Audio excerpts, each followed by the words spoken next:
After I graduated from medical school, this is the capital of Ethiopia, the largest medical school, I was sent to work as a medical director for this hospital in rural Ethiopia.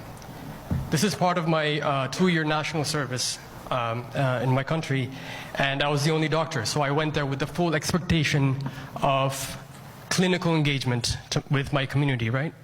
But that's not what happened. That's not what happened because there was no hospital. What I found there was an empty building in need of repairs, resources, and a bureaucratic miracle to get going. All these problems the doctor couldn't solve. So I was referred to a nearby health center. This was the triage at the health center, which was of course overstaffed with the midwives, the nurses, the health officers that were supposed to work for the hospital. And when I saw that room, I said to myself, no, I'm not working here. What happens when you're employed and have no work to do? So I talked to people, we had conversations, and most of the conversations were about leaving the place or stay, just, finish out your contract and get out, complain. But there was a small group of motivated professionals in that hospital that I found, and we turned an old storage area into a seminar room. This is my own bed sheet, by the way, we use for projector.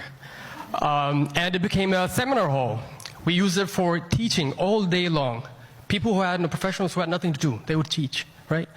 And we used it for community outreach. People from that community came in and we talked about their problems. We used that room as a temple for free speech because everyone with an idea could come in and tell us what to do, right? And that we needed to scale that conversation. So we opened a Facebook page for the hospital. So everyone from that community and from that city could talk about what's going on, to speak up. And we witnessed as an outpour of individual contributions transformed the place. We had sponsorship, private sponsorship for capacity building. We started a football team for the hospital so they could play, right? And a Peace Corps volunteer sent us our best students to work as volunteers in our hospital. They cleaned up for medical training that we gave them out. And the instruments we couldn't get, we couldn't source, we built ourselves. That's a high-grade baby weight scale, you see. It's not perfect, but it did the job, right? And that was good. And within 8 months, we started the hospital. It was open. And people came because they had opened it themselves, right? The greatest service we gave to that community was to provide a platform for free discourse. And we saw what happened. Later that year, the local government paid us a visit, and they appreciated our work in invoking corporate social responsibility and fostering public-private health, partnership. We were just a group of people that got things done.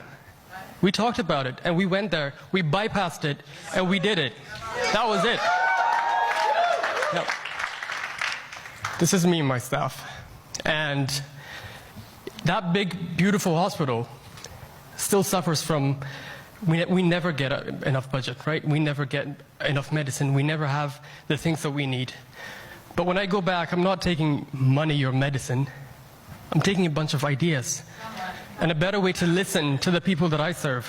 Because all that I need, the creativity, resourcefulness, the innovation, is right at home, waiting for the right conversation. What are you going to do? Thank you.